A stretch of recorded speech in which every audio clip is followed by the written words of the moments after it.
Today's episode is brought to you by thecollector.com. If you're into mind-blowing dives into ancient history, philosophy, killer art breakdowns, or even epic travel spots with a cultural twist, visit thecollector.com. Stories to teach, inform, and inspire. Today on History Shorts, we're joined by acclaimed journalist and historian Colin Woodard, the author of Nations Apart: How Clashing Regional Cultures Shattered America. His latest work exploring the deep-rooted cultural divisions that have shaped and continue to shape our nation. Woodard has spent decades examining the historical, geographic, and political forces that define American identity, from his best-selling books, American Nations and The Republic of Pirates, to his award-winning reporting for the Portland Press Herald and the Boston Globe. In this episode, we'll dive into how centuries-old regional cultures influence modern politics, social tensions, and the very fabric of American life. And we'll uncover what understanding these divides might mean for the future of our country. Yesterday, December 7th, 1941. Mr. Gorbachev, tear down this wall. Colin, welcome to History Shorts. Thanks so much for having me. I appreciate it. So in American Nations, you mapped 11 rival regional cultures shaping North America. And now in Nations Apart, it seems like you refined this concept to more like 7 key nations. Can you elaborate on this regional concept and tell us what drew you personally to study these cultural divides?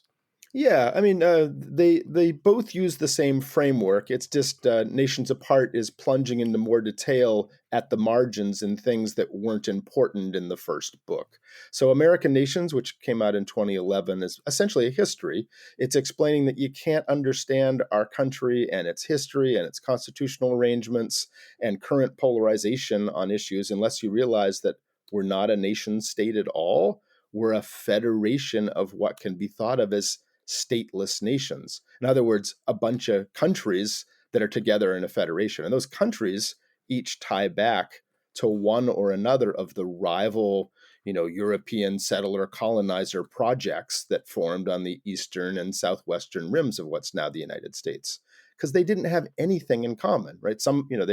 They were all settled at different times by completely different people with different, religious and ethnographic characteristics, different ideas of the society they should be building about, some of them were British and some of them were, France and the Netherlands and Spain and even the British colonies, the Puritans in New England, who believed themselves to be in a covenant with God, like the Old Testament Hebrews, and had a mission that God had dispatched them to the New England wilderness to perform. Right, a light on a hill. That we're going to create this new society that has very little in common with the also English colonies set up roughly in the same time period in the Chesapeake country, who were the second, third, fourth sons of the big English country families, the manor lords, the ones who weren't going to inherit the estate at home. And, tough luck, your brother gets that. And you guys, go off in the priesthood of the army and try to, do something with your life. Don't bug us. Except once they discovered the New World, suddenly they could imagine creating their own manor estates in the Chesapeake country. And so they did. And so that was a model of trying to just recreate the aristocratic system of the countryside of the late 17th century. And that's what they tried to do. And they couldn't find anyone who wanted to play the role of the serfs, so they brought indentured servants. And then by the end of the 1600s, they saw what the deep Southerners were doing and created a race-based slave system. But the original model was just they wanted to reproduce the system at home. So you have these, fast forward to the Revolutionary period, and you have these enlightened gentlemen, sort of like 17th century, like Lord Granthams, right? And Downton Abbey, like, yes, we're aristocrats and we were born to rule, but we have responsibilities to those under us. And we believe in the natural rights of man, except we're slave lords, right? George Washington and Jefferson, all that bizarre ambiguity is from the collision. But again, totally different from the Yankees. And then you had this, Scots-Irish and Lowland Scots, like the Braveheart people and, people from the English marches who are all going into the backcountry in what I call Greater Appalachia, who were, essentially a warrior culture, for centuries in this war-torn parts of Britain where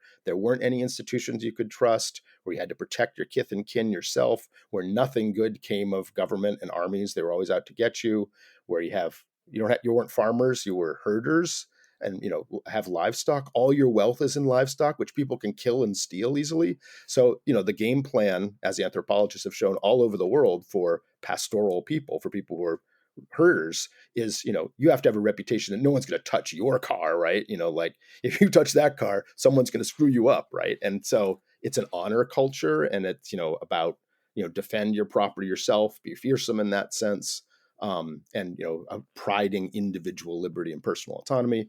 There's the Deep South that was set up by English slave lord planters from Barbados. It's a scary West Indies style slave system. They ran out of land on Barbados, and so they just moved to the new colony in the 1670s in the Carolinas, which was then called Carolina in the West Indies, dead giveaway, setting up a Caribbean style slave culture in the subtropical lowlands, which spread over what we think of as the Cotton South.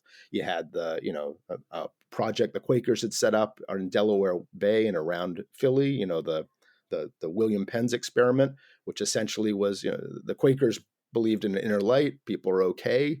So they just had an open immigration policy at a time when it was very hard for immigrants of not the right type to enter any of the other colonies. So people of all sorts of faiths and religions and ethnic backgrounds, including the Scots-Irish, that's how they ended up there, right? They went in through Philly and ended up in the backcountry of Pennsylvania and then spread through the upland South. But the ones who stayed in what I call the Midlands were, people of many religions. A lot of Germans ended up there because of the push factors in Europe at the time. But the model was come here, bring your own culture and language, and keep it forever. Like no one's in charge. You'll just have all of these mosaic of separate cultures and communities living side by side in sort of a culturally pluralistic society, which many of the other cultures didn't agree with. You had around New York City a Dutch settled zone, and that was completely different than the others. The Dutch had set up a sort of little village version of Golden Age Amsterdam. It was a global trading commercial city-state from the beginning. From the time it was a tiny village, a lot of attention and priority to freedom of conscience and inquiry. They tolerate things. They tolerate slaves escaping. They tolerate slave catchers trying to catch them. I mean, anything goes. It's not necessarily moral. And it also wasn't super concerned with democratic institutions or a mission, but it was this commercial powerhouse that drew people in and eventually created the American dream of the self-made person who could rise up. That's all a Dutch New Netherland thing. And other regional cultures as well. In the interior West, in the Spanish Southwest, settled south to north as an extension of New Spain's empire, and on the coastal plain between the mountains and the Pacific Ocean on the West Coast from about Monterey, California through Juneau, Alaska, which has its own culture. They agree with one another up and down that coastal strip, and they disagree on absolutely everything with the people from their own states and provinces on the interior and the other side of the mountains. So that's in brief, some of the cultures. There are little enclaves and stuff as well. But the key is that only by understanding this, and it's based on settlement patterns. Each of these cultures also had a mutually exclusive strip of the country that they settled east to west or north to south out through the 1840s, kind of laying down their institutions and assumptions about the world. And if you know that settlement pattern, and you have to look at it at a county level because it didn't respect state boundaries or even international boundaries, you will see it reflected in virtually everything, which brings you to Nations Apart. The new book is basically taking that model, which now has been picked up by analysts and academics to analyze all kinds of regional things, and says, okay, how's it affecting life right now? Hot button political issues, elections, collapse of democracy, history wars, and explaining what the problem is with data. We've done peer-reviewed. I run a think tank, a research center project at a university now based on all of this work, which has allowed me to dive in deep with data analysts and academic partners at other institutions to just let this model show, where we are now and what we might do about it, right down to how you hold this federation together and protect the American experiment in human freedom. Yeah. So you work with the Nationhood Lab. It uses polling data, as you said, down to... Yeah, I founded it. So I created it. And, that's awesome. invented it to do this work. And this is going to probably continue way long after we're all gone. All right. We hope That's so. Yeah, exactly. I mean, that's right. all for the University Development Office to ensure, but that is the plan. It's so interesting too that you mentioned this idea of these different cultures. So I have a lot of family in Europe. I myself was born in Poland. I immigrated when I was a child to the Yeah. U.S. And every time someone visits from Poland, they're always like, well, okay, we want to see the Grand Canyon and we want to see the Statue of Liberty and we want to see, and they And back like home, to, good time for lunch. yeah, literally. And they're explaining to them, I'm like, I don't think you guys understand how vast this nation is. I mean, they know it, but they don't realize it, I guess. And Yeah. it's always so weird trying to explain to them. I'm like, no, you don't understand. Like, well, maybe we could go to see the White House. And I'm based in New Jersey. Like, maybe we could see the White House in the morning. And then, like, at night, we could go somewhere else. And I'm like, you don't understand. For me to drive to Washington is going to take me 5 hours. And then, like, Right. and then drive back and then walk around with you. And then you think I'm going to want to go do anything at night? Yeah, absolutely. The way it's riven, the fact that it is in fact more of a federation like Yugoslavia than it is like Iceland. Yeah. In Poland, maybe the closest thing you could say is, hey, how the old Habsburg zone and the parts that Yeah. Russians and Germans had, and the parts that were Habsburg and the parts Yeah. that were neither, or Kingdom of Yeah. Lithuania, how they vote differently and act a little Yeah. different.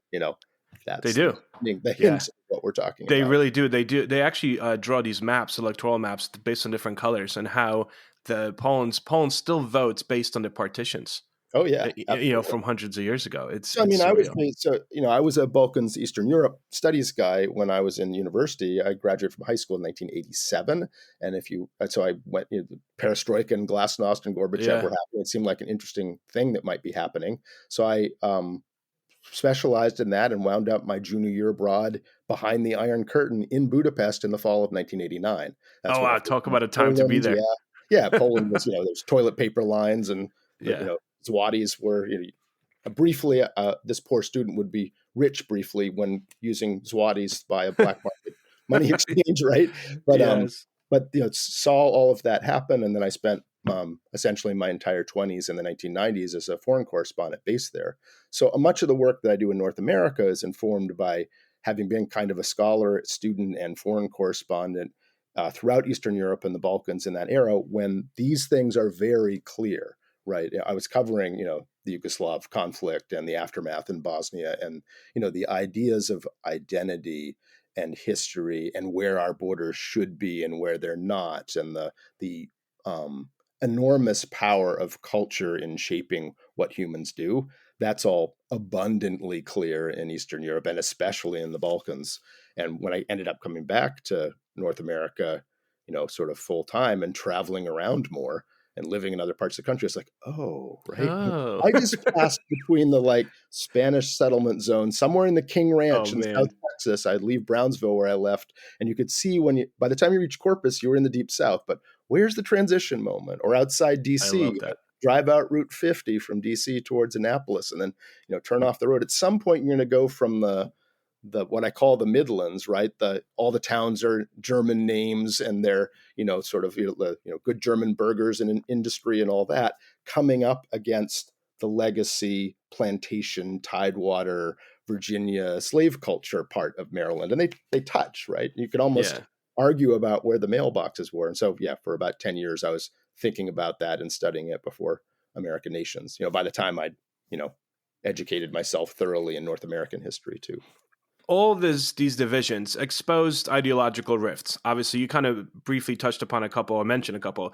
Can you walk us through one striking example? It could be, abortion, gun control, or history wars, where you think regional cultural geography trumps national trends and kind of the short-term, long-term effects of it on our nation. Oh, yeah. I mean, it does massively when you map these things out, the data, which we do all the time, whether it's an election map from 1916 or 2008, or you look at COVID vaccination rates and death rates by county. You can look at disabilities, obesity, gun violence, life expectancy, FICO credit scores, average debt. I mean, it goes on. And you see, not only are when we crunch the numbers, do the regions have enormous differences between them, but you can actually see it with almost county level affinity on the maps. I mean, these are settlement patterns from these settlement cultures that's, 300, 400 years ago.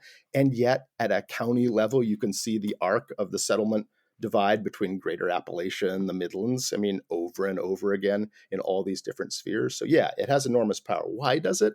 One of the critical things, if you were to ask, what's the big difference between these regional cultures? One of the biggest sortings is, okay, in the end, does your culture think that when individual liberty and the common good or the freedom of the community come in conflict, which side do you choose, right? Individual liberty, or we call it individualism, or the common good or communitarianism? Where's your emphasis? And like the Puritan legacy among New Englanders and then later Yankees across upstate New York, the Western Reserve of Connecticut, the Western Reserve of Ohio, which is settled by Connecticuters, Michigan, Wisconsin, Minnesota, parts of other places. That Yankee Greater New England cultural sphere has this tie back to the Puritan. Like in the end, the importance is the community's success. And if an individual is like messing with our town through their selfishness, you shut that person down, right? Whereas in Greater Appalachia, you don't trust institutions or the government, right? In New England, the government is your town meeting, right? The Puritans had every single congregation governed itself, and the town government was a direct town meeting. And there's still, in much of Maine where I live, municipalities, people gather once a year in a meeting, and the citizens act as the legislature, voting on each line item in the budget, and then direct their administrators, the selectmen, to execute their demands. It's a direct democracy. But that doesn't work when you get to a larger town. But the point is, the idea is that government is an extension of us. Whereas in Greater Appalachia, the institutions and stuff can't be trusted. You only can count on yourself and your kin and your friends and your alliances and people are good because you know them eye to eye and their reputation, and you try to keep government from becoming this tyrannical force, as it was, in Ulster, but as it was in their experience with the domination that the coastal colonial people from a different regional culture denied them representation, screwed over the uplands over and over again. They, in their historical experience, it fits. So if you have that difference, you fast forward to us becoming, the United States, and suddenly we're tasked theoretically in the Declaration that our mission is to create this free society where people's natural rights to survive, not be tyrannized, pursue their happiness, access representative self-government can be actualized, can be realized. And how do you do that? The Greater Appalachian and Deep South and Tidewater and later Far West would say, well, you do that by maximizing the autonomy of the individual. Because if government is weak, if there's less regulation, less government, less taxes, and every individual axiomatically be more free, right? It only makes sense.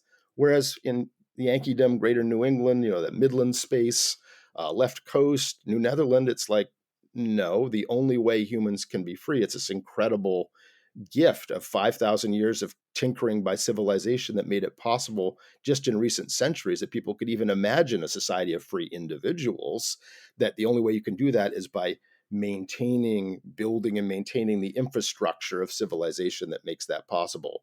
Roads, bridges, schools, clinics, all those things that cultivate a republican citizenry, that in fact it's a group endeavor. And so you stop, and almost any policy, if you think that freedom is about minimizing government and investment and maximizing the freedom of the individual, or you think, no, it's about protecting and building the infrastructures because government is us, as an extension of the citizenry, that, freedom's pursuit, each side thinks the other is destroying freedom, right? And you get all kinds of issues where individualism versus common good are the key nexus. For instance, gun control. Do you prioritize the right of the gun owner to protect themselves and have a firearm, or are you prioritizing the safety of the community at large? And the regional cultures just split on that, including on violence and stuff that follows. Or in the case of the COVID pandemic, what do I have to wear a mask, close down my business and stuff because, an old person not related to me might get sick, or someone who's not immunized? It's a freedom issue. Whereas in other regional cultures, yes, we must protect the community, and that goes naturally. And you saw that instantly from the moment the pandemic began. New York Times had a map at the county level tracing, the initial thing was, oh my God, everyone stop moving so this disease doesn't spread because we don't know what to do. And the New York Times had county level maps showing from 15 million cell phone users, the anonymous data on whether they kept moving or not the next week. And it's like on a regional cultural level, it's like the individualistic cultures, everyone's still practically traveling like before. And in the communitarian ones at a county level, like cutting through states, just stopped, right? And then same thing when it came to vaccines are available. We can finally get them all by August 2021. If you wanted to be vaccinated, you were. Same thing, like, like a 30% difference between the percentage of people vaccinated by that August between, say Yankeedom and the Deep South. And then the death rates, the end of that summer, same thing, much, much higher and staggering and tragic death rates from the COVID pandemic in the regions that, distrusted what had to be a communal action to protect the broader community. So it comes up over and over again in all sorts of things from politics, right? Our politics up until 2016, at least, were, are you voting for the more individualistic or the more communitarian party? And those parties would switch, right? If you were into individualism, you would have voted for, the Jeffersonian Republicans in the 1810 and the Jacksonians in 1830 and the pro segregation and slavery Democrats from about 1850 to 1960 and Republicans today. And if you're a communitarian, you would have voted for the Federalists in the 1810s and the Whigs in the 1830s. And the Lincolnian Republicans from 1860 to the 1960s, and Democrats today, because the parties flipped over a period, and you can see that on the maps at a county level. So it affects everything. I always tell my students too that when you think of like liberal and conservative when it comes to political parties and just thought, and I always say, what is conservative now was at some point in time liberal. Someone fought for that status quo to become status quo and then became status quo. And now that's conservative thought. And now, liberal thought eventually maybe will settle into a status quo and then that will become a conservative thought. What would Edmund Burke make of the Trumpist movement, right? Yeah. Which we call conservative, but, Edmund Burke was worried about radical change in society. And the system that, Doge, Trump and stuff are tearing down is the consensus inherited institutional arrangements of government dating back to the 1950s. And so Burke would say, oh no, those are the people storming the Bastille, right? So the conservative liberal language is not particularly helpful anymore. I love the fact you brought up the idea of liberty and like freedom too. I remember Eric Foner's book, I think was it called Liberty or Freedom, where he traced the evolution of it, not just per region, and he does mention region in it a lot, but also over time. So you add another layer to how we make decisions and how all this could today, get into some rifts, because you not only have the regions, but you also have time, right? And passage of time. And as things are changing over. So dynamism constantly. Yeah. All kinds of things happen technologically, even immigration. Although immigration, you would think that would have changed things, but like the great 1880 to 1924 immigration wave that so profoundly changed American attitudes about identity and belonging, right? Legacy Protestant America had to say, okay, kicking and screaming, I guess that Catholic and Orthodox Christian and Jewish people at least can be citizens, grumble, grumble. But, fast forward to the 50s and 60s, and that was normalized. But where did those immigrants go? I mean, we looked at census data at the county level. In the 1900 census, the census takers asked everyone, hey, you're foreign born or not? So we actually have the individualized data. And the answer is like, they did not go to the Deep South, Greater Appalachian, Tidewater. It's like in 1900, it's like 1% foreign born in Tidewater and Deep South and 3% in Greater Appalachia, despite the mines and everything else. And in, New Netherland around New York City, it's like 35%. Yankeedom, 25% foreign born, left coast, something like that. In other words, that because the immigrants didn't go to those places, legacy Protestant America, if you're in those other regions, none of that happened. You didn't have that reset of identity ideas. You still had a Protestant and evangelical, monoculture in a sense in those other regions. And so your ideas about who's an American, sort of your, back in your subconscious ideas, totally different. It actually increased the differences between the regions. So Wow. they can do these weird feedback mechanisms when new and disruptive events, and yet the events play out differently in this geography too. Wow. Yeah, I always think of like Polish immigration and, Poles stuck around New York City or New Jersey or they went to Chicago. Yeah, Y- maybe You know, uh, Cleveland a bit too, right? maybe But Cleveland a little bit. Yeah, but it was like they were going in one trajectory. Like no one went down south. No, you know yeah, what I mean? Like and there very was little. nothing for them there, right? I Yeah. mean, whether it's people fleeing in the 1880s or in the 1920s, you're basically fleeing like feudal kind of agriculture systems or total lack of opportunity in whatever country you're trying to get out of. And there weren't, a slave-based plantation system doesn't have any free land for you as a freehold farmer. There's Yeah. no opportunity there. And the model of the Deep South and Tidewater, and to some extent Greater Appalachia, wasn't oriented around manufacturing or even the creation of cities, right? Cities weren't as important there. The time it took for real cities, other than the sort of slave trading ports, took forever. What the capital of Virginia for a long time was Williamsburg, which was just a campus for the gentlemen to meet at, because they just exported from their self-sufficient little estates right back to London. You didn't need that. So, that had knock-on effects, which meant there weren't the urban manufacturing opportunities, the first rung job opportunities for the immigrants arriving. So yeah, they stayed out of there. And cultural reasons too. If you Midlands is like, yeah, show up and keep your culture and set up your town that, everyone in this town are Poles from, Krakow, right? It's like, Yeah. Yeah. knock yourselves out, right? Have your newspaper, the new Krakowian or whatever. And that's fine. Whereas, even Yankeedom had a lot of job opportunities, so people still went, but it was much more irritating to be in Cleveland and amongst the Yankees in Chicago and elsewhere, because the legacy culture, say you're German, what do you do on Sunday? Well, you have your beer garden scene, right? And like the Puritans are flipping out next door. No, it's the Sabbath. You can't drink. Right? You have to become like us. In the Yankee zone, it was the melting pot, right? You Yeah. can come, but you need to assimilate.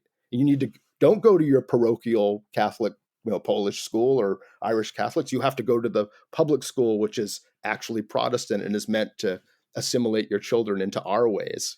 That's why the parochial schools were created. Is like the Catholic immigrants are like, oh, let's not do that. Right? So that was the Skip. pressure. Yeah. All right. So my last question, right? In a country that is as seemingly divided as the United States is today, how can awareness of these regional differences foster understanding rather than division and help us move forward, bring us closer as opposed to further apart? Yeah. I mean, it's dividing us and always has. I mean, this is why we had a civil war, and this is why, we're polarized in all kinds of issues now, and why the election maps look the way they are, and why there's red state maps and blue state maps. So the divide's there. We'd best understand what's going on, right? If you can diagnose, you're sick. If you can diagnose the problem, you can start working towards a solution. So understanding that is important. But my work actually, at Nationhood Lab and with Nations Apart, and the previous book on the battles over our national story, has been about how do you hold the Federation together then? What holds us together? What's held us together in the past? Because, hey, we became a superpower. Obviously, something worked. But what is it? What is it at the essence, the challenges to that? And so we've been working on, like, by working, I mean like doing polling and qualitative interviews and, figuring out how you can create a a rebooted story of what it means to be an American, who belongs, what the purpose of the United States is, what our history meant, where we're supposed to be going, that's based not on blood and soil and some idea of, that there's a American ethnicity and everyone else is here provisionally, or a religion, because that's never been the case. What we have is a set of shared ideals in the Declaration. I was going to That's say, rooted in Declaration of Independence. Yeah, I have that in right. here. Yep. It's civic nationhood rooted in, basically, we're a people's devoted to trying to make a society where the natural rights provisions in the Declaration can be realized, where humans can actually be free. And that's been, an argument that's been made since people first started trying to create a national story for this new United States thing in the 1830s. And it has always been fighting since the 1830s against a counter story that said, no, we're originally we're the ethno state of the Anglo-Saxon race and everyone else is here provisionally. And that's that. And there's always been a blood and soil, this group of people owns this place with the right religion or bloodlines, and everyone else here is really a foreigner and a corrupting influence. Which one are you going to go for? And the Declaration, we know from our polling, is wildly preferred, actually, when you ask people about it, when you sit down and have conversations with them like we did in our interviews. We put out in one of our national polls, we said, hey, do you agree or disagree that as Americans, we are duty bound to protect one another's rights to life, liberty, pursuit, blah, blah, blah, right? Are we? I mean, that's kind of like, well, I want to do what I want. I'm not responsible for your rights, So I thought, maybe it'll be 60-40 in favor. Blew my mind. 97-2 in favor.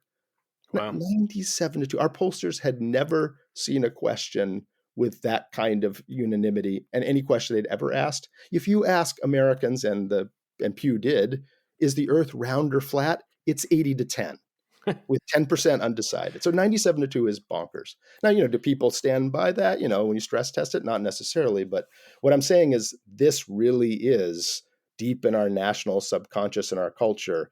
That's what can hold us together. And they're a really good set of values. Those are the values, that Frederick Douglass was arguing for in every speech he made. It's Lincoln at Gettysburg. It's Martin Luther King Jr. on the Mall. It's the American promise. And it's something that can have the emotive power to, make people respond and bring out the best side of their nature.